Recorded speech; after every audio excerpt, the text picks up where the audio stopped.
So this literally just happened, and I'm still processing everything. This is probably going to be long, so buckle up. Throwaway, because my sister sometimes browses Reddit, and I don't need that drama right now. For context, I've always been the disappointment in my family. Not because I'm some drug addict or criminal or whatever, but because I work at an auto parts store that specializes in performance upgrades instead of going into finance like my dad wanted. I make decent money, around $24 per hour, plus commission on specialized parts, have my own place, no debt except my Subaru payment, but apparently that's not good enough for the Matthews family legacy or whatever. My dad turns 60 next week, but they decided to have the party early because my uncle was in town.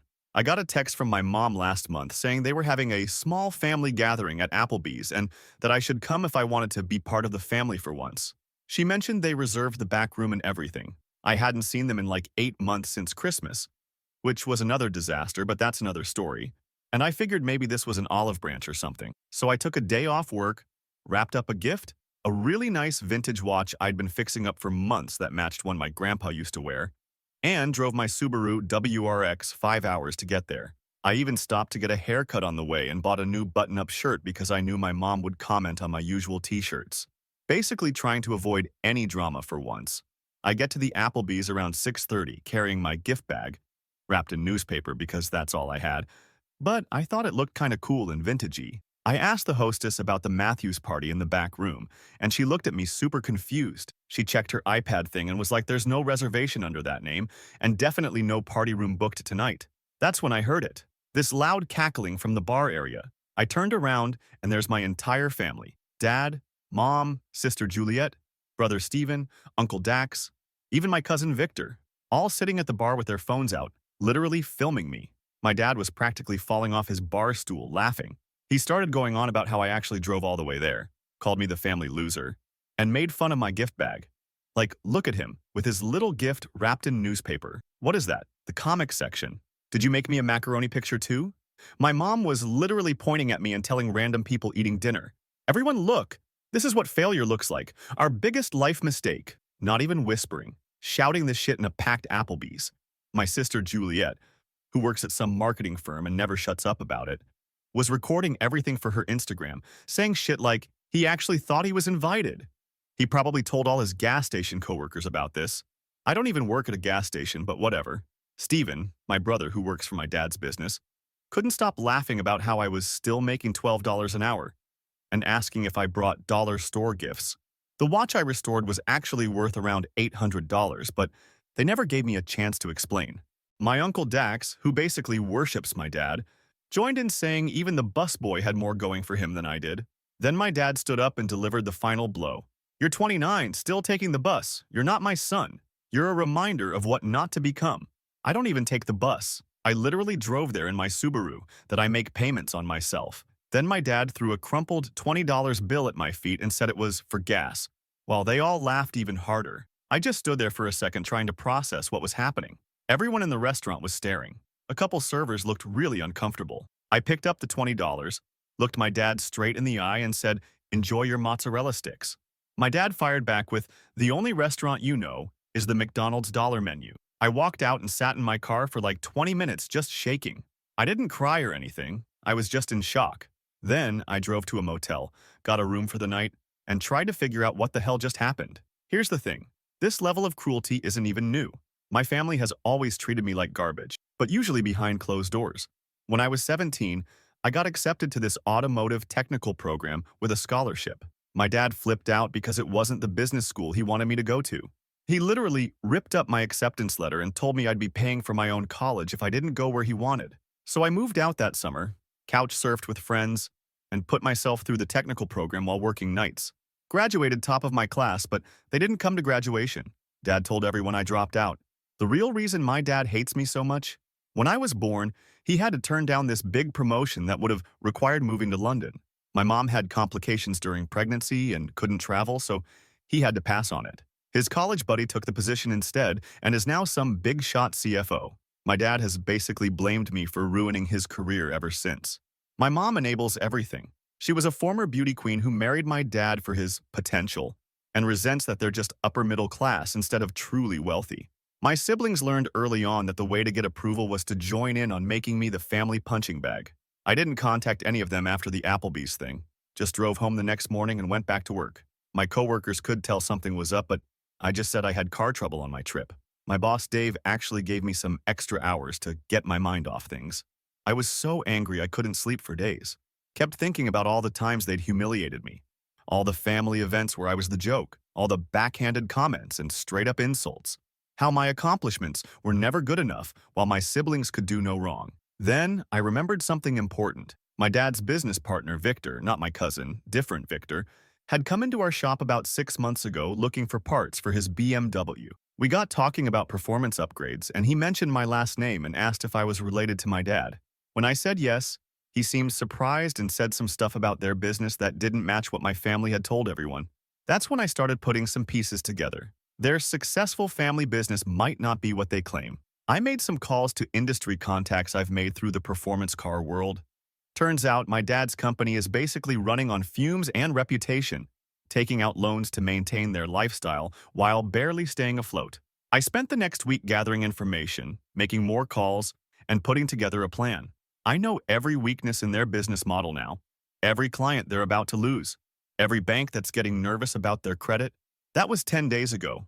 Last night at 3 a.m., I woke up to frantic pounding on my apartment door. When I checked my phone, I had 37 missed calls and texts from my family. I'll update once I figure out what's happening, but from the panicked voicemails, I think they just found out what I've been doing. Update 1. So that 3 a.m. door pounding? It was my dad's business partner, Victor, not my cousin Victor, different guy.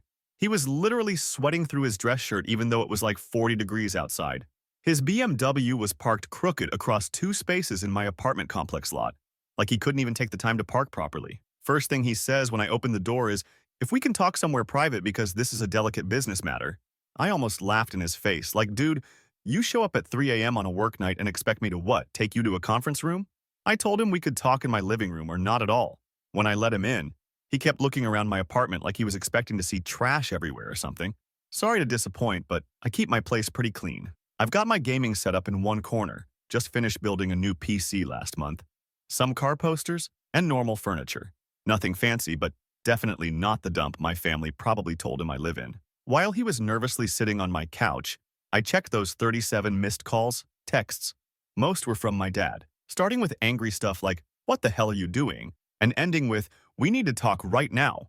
My mom sent a bunch of guilt-trippy ones about, "How could you do this to your family?" My sister Juliet sent one that just said, "You're dead to us," followed by like 5 more asking if I could fix this. Typical. So anyway, Victor starts rambling about how there's been some confusion with their business accounts and client relationships. He keeps using words like misunderstanding and temporary setback, while looking at me like I'm supposed to confess to something. I just sat there drinking my Mountain Dew and let him talk himself in circles. Finally, he gets to the point, basically accusing me of interfering with their business. That's when I knew my plan was working faster than I expected. See, after the Applebee's thing, I spent those 10 days doing some digging. Remember how I mentioned Victor had come into my shop looking for BMW parts? Well, during that conversation, he let slip that they were restructuring some accounts because of market challenges. But my dad had just posted on Facebook the week before about how they were expanding and hiring. Something didn't add up.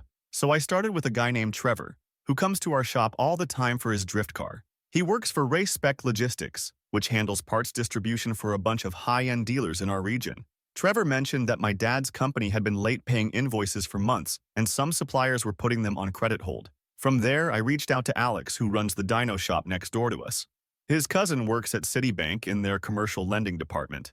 No names were mentioned, of course, but Alex confirmed that a certain family business was basically juggling loan payments and had refinanced their commercial property 3 times in the last 2 years. Then I hit the jackpot.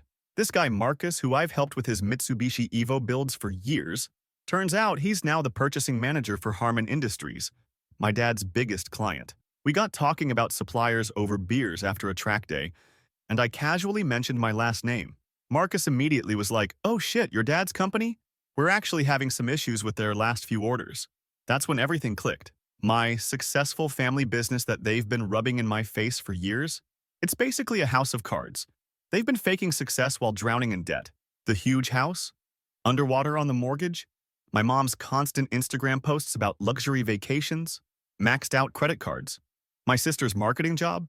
She got fired 6 months ago but still pretends to go to work while actually doing freelance stuff that barely pays her rent. The biggest joke? My dad's been telling everyone he's worth millions, but they can barely make payroll. They've been living on reputation and loans while talking down to me, the one family member who actually lives within his means and has steady income. So what did I do with this information? I didn't break any laws, I didn't hack anything, I didn't even lie. I just started making phone calls and connecting dots. First, I reached out to Marcus at Harman Industries and asked if he wanted to grab lunch to discuss some performance upgrades for his personal car. During lunch, the conversation naturally turned to suppliers. I mentioned that I had heard through industry channels that some companies were having cash flow issues because of the economy. Marcus asked if I knew anything specific about my dad's company, and I just shrugged and said I wasn't involved in the family business but had heard they were restructuring. That was all it took. Marcus said they had been considering diversifying their supplier base anyway, and would probably accelerate those plans. Next, I called a buddy who works at Eastern Regional Bank, where my dad has his business accounts. Again, no specifics, just mentioned I'd heard some businesses in Dad's sector were having issues with overextended credit lines. My buddy later texted that his manager was now reviewing all accounts in that industry category. Then I reached out to a few of Dad's smaller clients that I knew through car shows and track days. Just friendly chats about the industry, mentioning I'd heard some companies were delaying payments to vendors. 3 of them said they'd been experiencing slower deliveries from Dad's company and were getting concerned. I also posted in a few industry forums about looking for recommendations for reliable suppliers in our region, specifically not mentioning my dad's company. Several people commented that they'd had issues with late deliveries from them recently. And finally, I emailed Victor directly 3 days ago using my personal email. I didn't threaten or accuse, just said I'd been hearing some concerning things about the company's financial stability through my industry contacts and wondered if I should be worried about the family. I mentioned specific client names and credit issues that only someone with inside knowledge would know. That email is what apparently sent them into a panic, which explains why Victor was sitting on my couch at 3 a.m., looking like he was about to have a heart attack. When I finally asked Victor what exactly he wanted from me, he started offering me money. Like, literally tried to bribe me with $5,000 cash to stop whatever I was doing. I almost laughed because that showed just how desperate they were getting. I told Victor I wasn't doing anything illegal or even unethical, just having conversations with people in the industry. People I've built relationships with over years, while my family was busy mocking my career choice. I pointed out that maybe if they hadn't spent years treating me like garbage, I wouldn't have had reason to mention my concerns about their business to my contacts. Victor then switched tactics and started threatening me, saying my dad would destroy me if I didn't back off. That's when I lost it. I stood up and told him to get the hell out of my apartment, told him that my family had tried to humiliate me in public, and now they were facing the consequences of their own lies and financial mismanagement. Victor tried to get in my face, but I'm actually in decent shape from working with car parts all day, and he backed down pretty quick. As I was basically pushing him out the door, he said something that caught me off guard, that my mom was having a breakdown over this and my sister might lose her apartment. For a second, I almost felt bad, but then I remembered them laughing at me in Applebee's, filming me for their social media, throwing money at my feet like I was nothing. After Victor left, my phone blew up again with texts from my family. My dad threatened to end me if I didn't stop. My mom switched from guilt trips to saying she'd always defended me, complete BS. My sister sent a voice message crying about how she needed her reputation for her career. The funniest part? My brother Steven, who was laughing the hardest at Applebee's, sent a private message asking if I could help him find a job, because Dad hadn't paid him in 3 weeks. It's been about 12 hours since Victor left.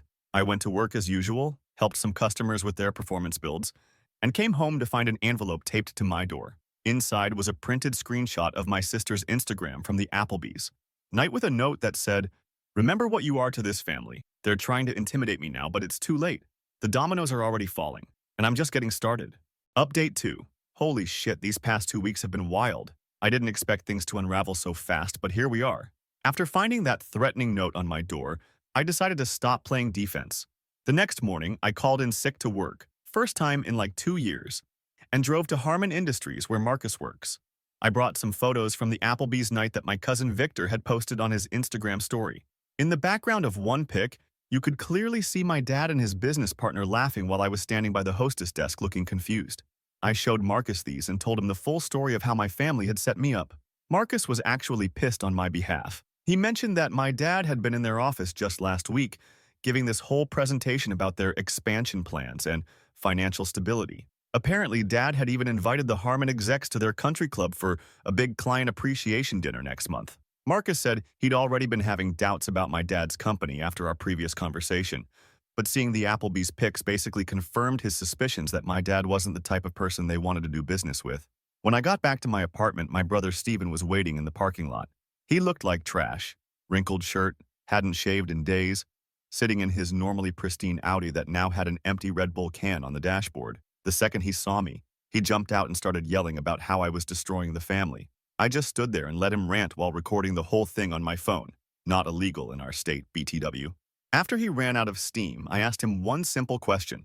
When was the last time Dad actually paid him a full salary? Steven got all quiet and then admitted it had been almost 2 months of partial payments, with promises that big money was coming soon. I showed him screenshots of Dad's recent Facebook posts about the new boat they were supposedly buying and the vacation house they were looking at.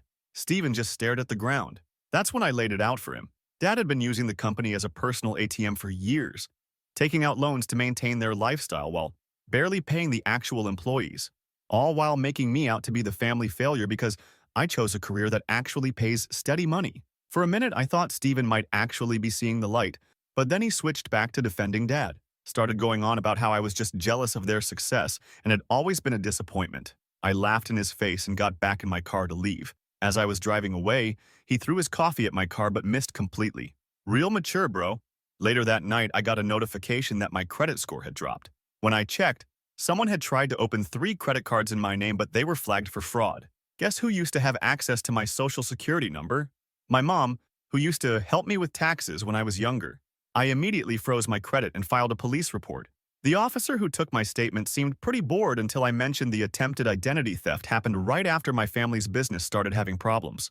That got his attention. The next day was when things really got interesting. I was at work helping a customer with some parts for his Evo when my sister Juliet showed up. She looked way different than at Applebee's. No designer clothes, no perfect makeup, just jeans and a hoodie with her hair in a messy bun.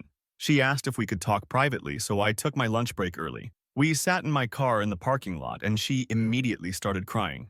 Turns out, after getting fired from her marketing job, she'd been pretending to go to work while actually doing freelance gigs that barely covered her rent. Dad had been supplementing her income to maintain appearances, but now he'd told her he couldn't help anymore. Her landlord was threatening eviction, and she had 3 days to come up with 2 months' back rent. I asked her why she participated in humiliating me at Applebee's if she was in such a desperate situation herself. She wiped her eyes and said something that actually explained a lot. Dad had promised to pay her rent in full if she went along with the prank. He'd been holding money over all their heads for years, basically buying their loyalty and participation in making me the family scapegoat. Then she dropped a bomb. The real reason Dad hates me so much isn't just about that London job he missed out on when I was born. Apparently, before I was born, Dad had another kid from a previous relationship that he never told me about. The mom moved away and Dad never paid child support. Years later, when that kid, my half-brother I never knew existed, was about my age, he tracked Dad down and threatened to expose him unless Dad helped him financially. Instead of helping, Dad paid him off with a one-time payment and made him sign an NDA. I look almost exactly like this half-brother, and every time Dad looks at me, he's reminded of his biggest secret and failure. So he spent my whole life trying to tear me down because I'm living proof of his past mistake. I sat there just processing this while Juliet kept begging me to stop whatever I was doing to the family business. I told her I wasn't doing anything illegal, just talking to people in the industry about concerns I had about the company's stability. Everything falling apart was the result of Dad's own lies and financial mismanagement catching up to him. I didn't give Juliet any money, but I did offer to help her find a legitimate job through some of my contacts. She stormed out of my car saying she'd rather be homeless than take my charity. Whatever. That weekend, things escalated even more. I was at a car meet with some buddies from work when I got a call from a number I didn't recognize. It was the president of the country club, where my parents are members. Apparently, my dad had listed me as an emergency contact. Weird, since we barely speak. The guy explained that my dad had made a scene at the club, getting into a shouting match with one of the Harmon Industries executives who was also a member. When other members tried to intervene, Dad started ranting about how his ungrateful son was spreading lies about his business. The club president was calling because they were considering revoking my parents' membership due to the incident, but wanted to get the full story first. I gave him a very diplomatic version, simply that my dad's company was experiencing some financial difficulties that were causing him stress, and that as his son, I was concerned about his well-being, but wasn't involved in his business. The club president seemed satisfied with that answer, but mentioned that several other members had expressed concerns about doing business with my dad after the incident. By Monday morning, the situation had completely snowballed. I got to work to find my mom sitting in her Mercedes in the parking lot. She looked terrible, like she hadn't slept in days. When I approached her car, she rolled down the window and immediately started in on how I was killing my father with stress and destroying everything they'd built. I asked her straight up, was it true about Dad's other son? She slapped me hard across the face, then broke down crying. That was answer enough. She admitted that they'd been living beyond their means for years, taking out home equity loans and maxing out credit cards to maintain the appearance of success. Dad had been so obsessed with looking successful to prove something to his old college buddy, who got the London job. Their house was in pre-foreclosure, the Mercedes she was driving had a lien against it, and most of their luxury items were knockoffs or bought on credit. Then she said something that actually made me feel a tiny bit sorry for her. She'd wanted to reach out to me years ago when I first moved out, but Dad had threatened to divorce her and leave her with nothing if she did. She'd chosen financial security over having a relationship with her son. The sympathy didn't last long, though. She ended our conversation by asking me to transfer some of my car shop money to help them make the mortgage payment. When I refused, she called me selfish and ungrateful, saying I owed them for raising me. I reminded her that they kicked me out at 17 and I'd been on my own ever since. She got out of her car, slammed the door, and told me I was just like the other one, meaning my half-brother I never knew existed. Later that day, my boss Dave called me into his office. Apparently, my dad had called the shop and tried to get me fired by claiming I was stealing parts and selling them on the side.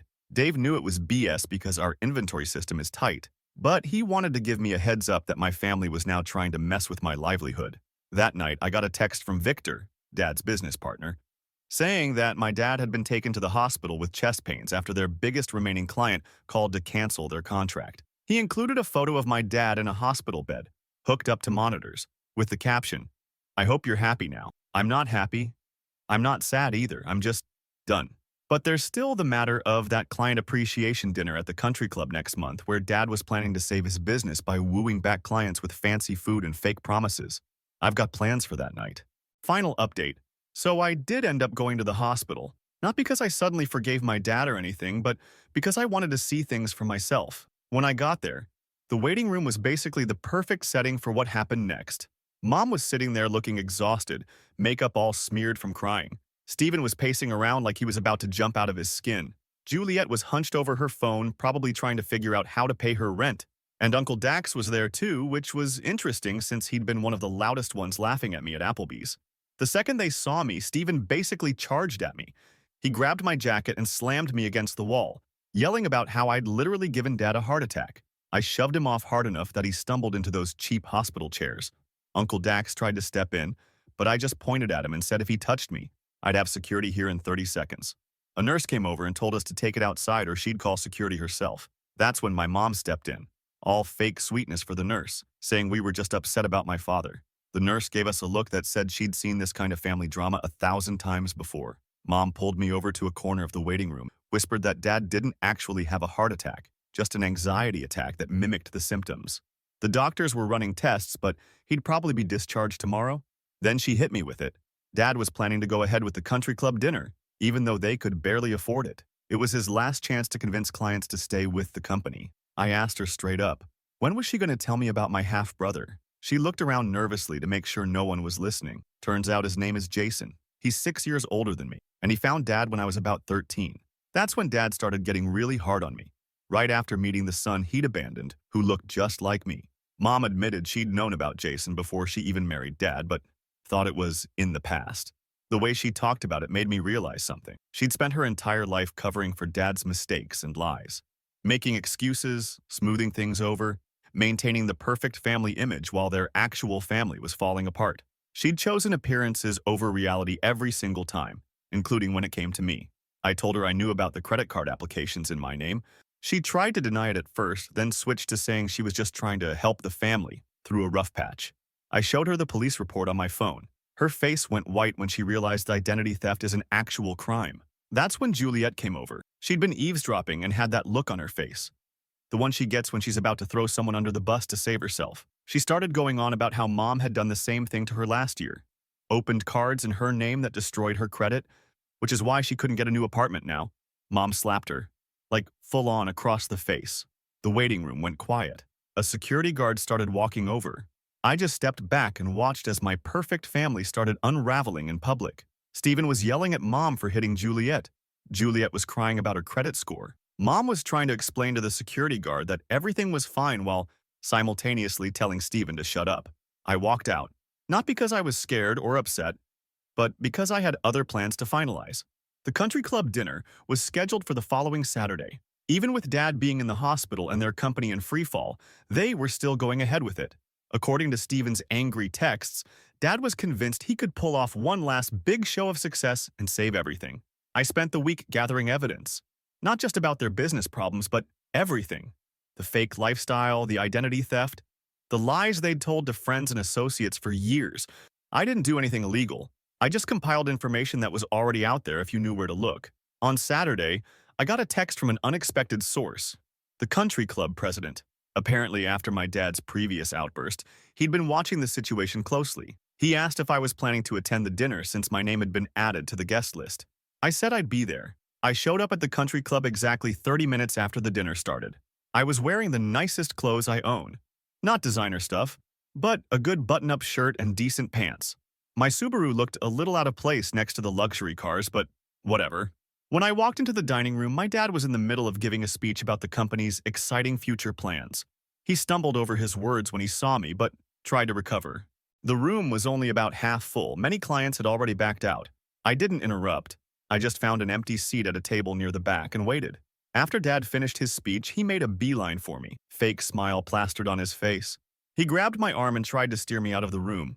I stayed put and told him I was invited by the club president. Dad's face did this weird twitch thing. That's when Marcus from Harmon Industries walked in with two other executives.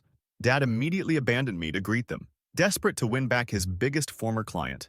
I watched as he laid on the charm, making promises about delivery timelines and special pricing. The club president came over and sat next to me. He asked if I was okay, and if what he'd heard about my family's treatment of me was true.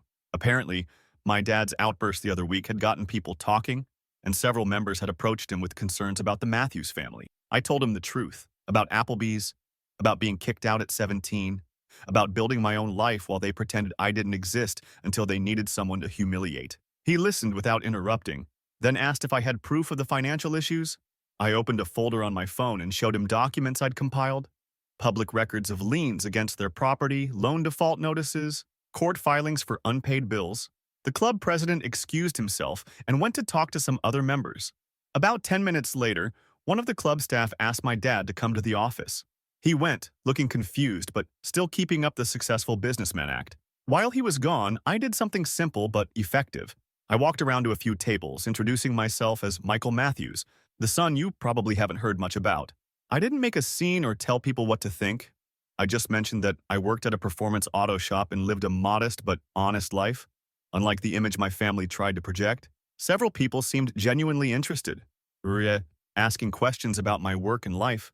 A couple mentioned that they'd heard rumors about my dad's company having problems.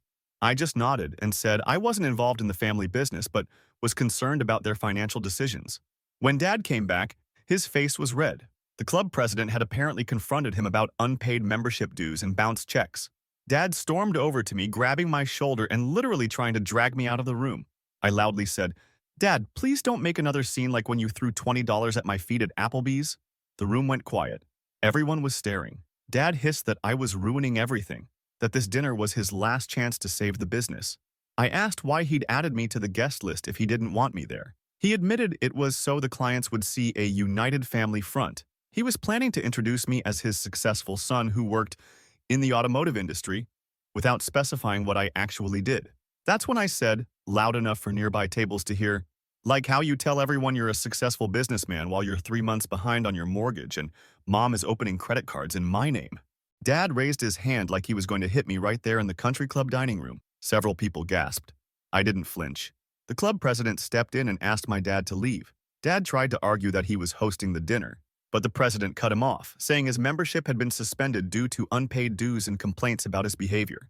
As security was escorting Dad out, Mom came rushing in from the ladies' room where she'd apparently been hiding and crying. She started begging the club president to reconsider, saying they just needed a little more time to sort out their finances. The president asked how they were planning to pay for tonight's dinner if they couldn't pay their dues. Mom's face crumpled. That's when everyone realized this whole event was basically a last-ditch scam. They'd never intended to pay the club for the dinner. They were hoping to use it to secure enough client commitments to get emergency funding. One by one, the remaining clients started making excuses and leaving. Marcus from Harmon caught my eye on his way out and gave me a subtle nod. I didn't stick around for the aftermath. I said goodbye to the club president, thanking him for his time, and walked out to my Subaru. As I was pulling out of the parking lot, I saw my parents standing on the curb, looking lost as the valets brought around their leased Mercedes that they couldn't afford. The next week was surprisingly quiet. I went to work, hung out with friends, played some Elden Ring on my PC.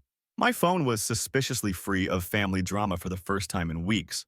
Then last night, I got home to find a thick envelope slid under my door. Inside was a letter from my dad, not typed on company letterhead like his usual communications, but handwritten on notebook paper. He wrote that the company was filing for bankruptcy. The house was in foreclosure. The cars had been repossessed. Everything they'd built was gone. He blamed me for destroying the family, but also admitted that his lies had started the whole thing. There was a lot of "if you had just" and "you never understood." Classic dad, making everything my fault while kinda acknowledging he messed up. At the end, he asked if I would consider helping them get back on their feet, not with money, but with connections. Specifically, if I could introduce him to some of my car industry friends who seemed to respect me. I folded the letter and put it in my desk drawer. Then, I blocked their numbers, all of them. This morning, Dave at work called me into his office. He said he'd been impressed with how I'd handled the custom performance builds for clients, and he was promoting me to lead the shop's new racing division. It comes with a decent raise and more responsibility. When I got home, there was another envelope, this one from a lawyer. I tensed up, thinking my family was suing me or something. But it was actually from Jason, my half-brother I never met. He'd heard about everything from a mutual acquaintance and wanted to meet. He included his phone number and a photo of himself. The resemblance is uncanny. Same eyes, same jawline. I'm still deciding whether to call him. I don't feel bad about what happened to my family. They spent years humiliating me, making me feel worthless, and throwing away my accomplishments while living a lie. All I did was tell the truth and let that truth reach the right people. The $20 bill my dad threw at me at Applebee's, I framed it and hung it on my wall. Reminder of where this all started, and that I'm never going back to being their punching bag again.